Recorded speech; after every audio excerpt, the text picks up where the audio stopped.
여러분, 1년입니다. 1년 동안 우리가 얼마나 참았습니까? 한겨울 추위에 국회 앞 아스팔트 위에서 목소리를 높였던 그날 기억하시죠? 그런데 법원은 아무 말이 없었습니다. 1년 동안 답답해서 화병 날 것 같았습니다. 그리고 드디어 한 판사가 입을 열었습니다. 국민이 하고 싶었던 말을 판사가 대신 해줬습니다. 피고인의 행위는 헌정 질서를 파괴하려는 시도의 다름 아니다. 한덕수, 징역 23년. 법정 구속, 댓글창이 눈물바다입니다. 1년 동안 막혔던 속이 뻥 뚫렸다. 드디어 정의가 살아있다. 왜 국민들이 울었는지 지금부터 보여드리겠습니다. 대법원 양형 기준과 관련하여 내란 중요 임무 종사죄와 대통령 기록물 관리에 관한 법률 위반죄에 대하여는 양형 기준이 설정되어 있지 않고 양형 기준이 설정된 범죄와 그렇지 않은 범죄 사이의 경합범에 관하여는 그 하한만을 양형 기준이 설정된 범죄의 양형 기준상 형량 범위 하한에 따르도록 되어 있습니다. 따라서 양형 기준은 이 사건 양형에 중요한 영향이 없습니다. 양형 사유를 구체적으로 살펴보겠습니다. 피고인은 1970년 6월경 공무원으로 임용된 이래 약 50년 동안 외교통상부 통상교섭본부장, 국무조정실장, 경제부총리 겸 재정경제부 장관, 국무총리 등으로 재직하면서 다수의 훈장과 포장을 받았습니다. 피고인 윤석열 등의 내란 행위에 관하여 사전에 모의하거나 실행 행위를 지휘하는 등 보다 적극적으로 가담하였다고 볼 자료는 없습니다. 피고인은 국회에서 비상계엄 해제 요구안이 의결되자 이 사건 비상계엄을 해제하기 위한 국무회의를 소집 주재하였고 그에 따라 비상계엄이 약 6시간 만에 해제되었습니다. 피고인은 현재 만 79세의 고령임에도 벌금형을 포함하여 아무런 형사처벌을 받은 전력이 없습니다. 피고인은 최근에 이르러 경도 인지장애와 우울증을 진단받아 그에 대한 치료가 필요하고 피고인의 배우자는 독립적인 고등이 어려워 피고인의 돌봄과 간호가 필요하다는 내용의 관련 자료가 재판부에 제출된 바는 있습니다. 그러나 이러한 사정이 있더라도 다음과 같은 점을 고려하면 피고인에게 엄한 처벌을 하는 것이 타당하다고 보입니다.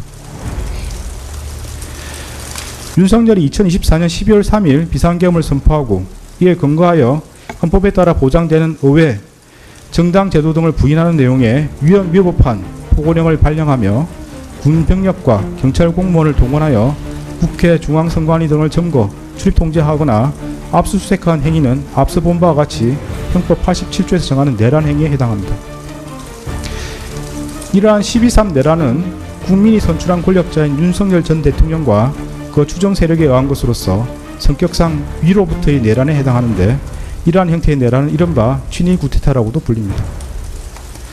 세계사적으로 살펴보면 이러한 친위 구테타는 많은 경우 성공하여 권력자는 독재자가 되었고 국민의 생명과 재산과 같은 기본권은 본질적으로 침해되었으며 국가의 경제와 외교는 심각한 타격을 받았고 독재자의 권력이 약해지는 시기가 되면 내전과 같은 전쟁이나 정치투쟁으로 국가와 사회 전반이 회복하기 어려운 혼란에 빠진 사례를 많이 볼 수 있습니다.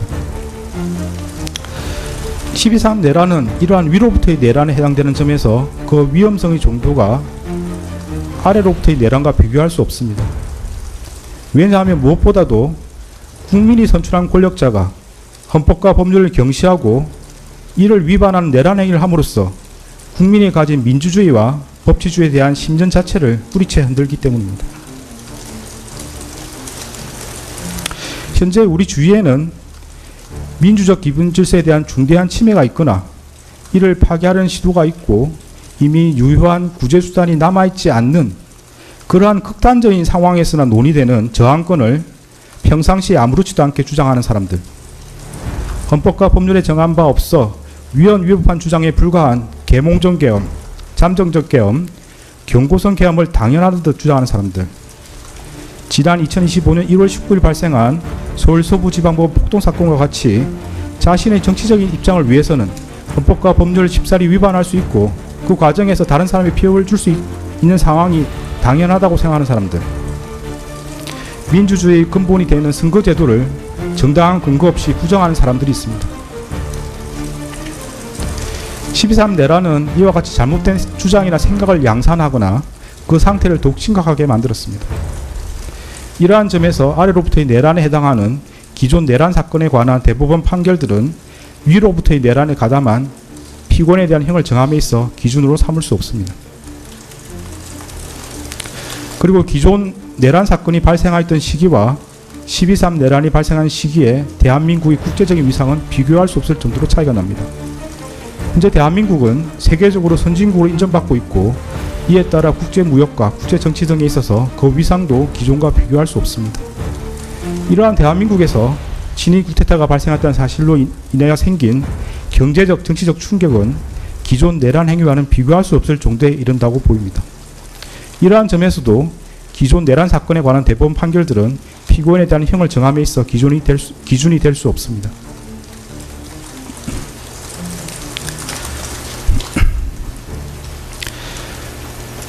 (12.3) 내란 과정에서 사망자가 발생하지 않았고 내란 행위 자체는 몇 시간 만에 종료되긴 하였습니다.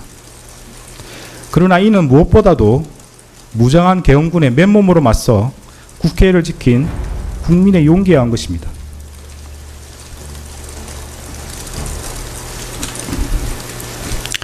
이에 더하여 이러한 국민의 저항을 바탕으로 신속히 국회에 진입하여 비상계엄 해제 요구안을 의결한 일부 정치인들의 노력, 대한민국 역사에 있었던 내란의 암울한 기억을 상기하면서 위법한 지시와 명령에 저항하거나 혹은 어쩔 수 없이 이를 따르더라도 소극적으로 참여한 일부 군인과 경찰 공무원의 행동에 의한 것입니다.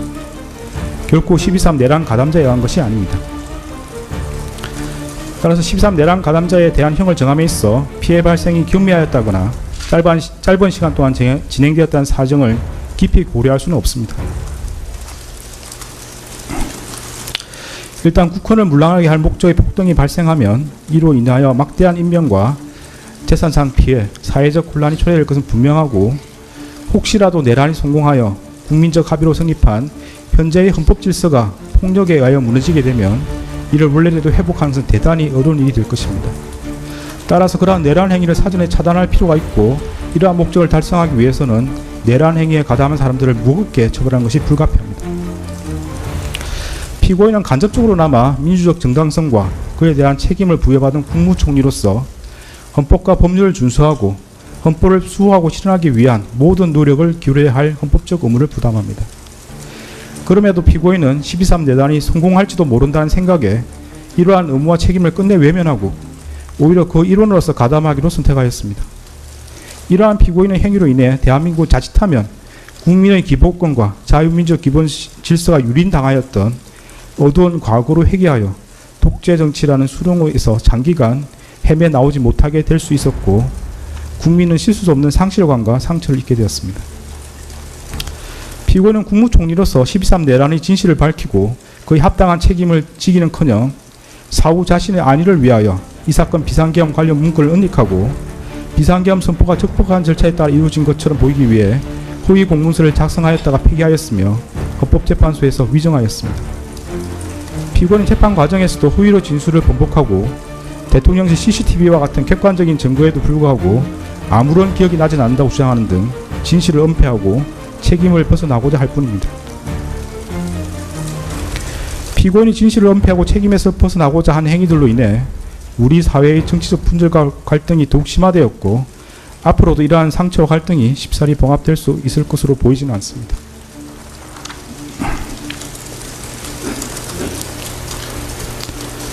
피고인은 제2회 공판기일에서 12.3 내란에 관하여 여러가지 법적인 검토가 필요하여 공개적으로 제지하지 못했다는 취지로만 진술하였다가 이 법원의 요구에 따라 내란 중요임무 종사 공소사실이 태길적으로 추가되고 대통령실 CCTV 영상 재생 및 증인신문 등 증거조사를 거쳐 자신의 범죄 사실이 탄로나 형사처벌의 기로에 서자 마지못해 최후 진술에 이르렀어야 국민이 겪은 고통과 혼란에 대해 가슴 깊이 죄송스럽게 생각한다는 취지로 진술하였지만 그 사과의 진정성을 인정하기 어렵습니다.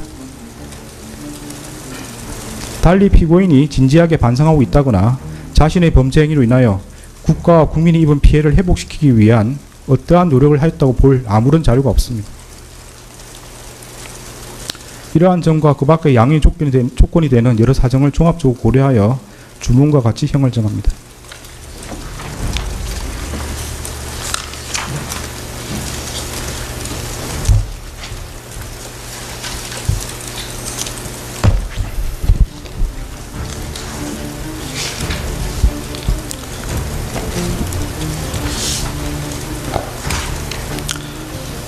주문. 피고인을 징역 23년에 처한다. 징역 23년 법정 구속. 1년 동안 참았던 국민의 마음을 이진관 판사가 대신 말해줬습니다. 이 판결이 끝이 아닙니다. 남은 내란 재판 끝까지 함께 지켜보시죠. 구독과 좋아요 눌러주시면 다음 재판 영상도 가장 빠르게 전해드리겠습니다. 세상의 눈이었습니다.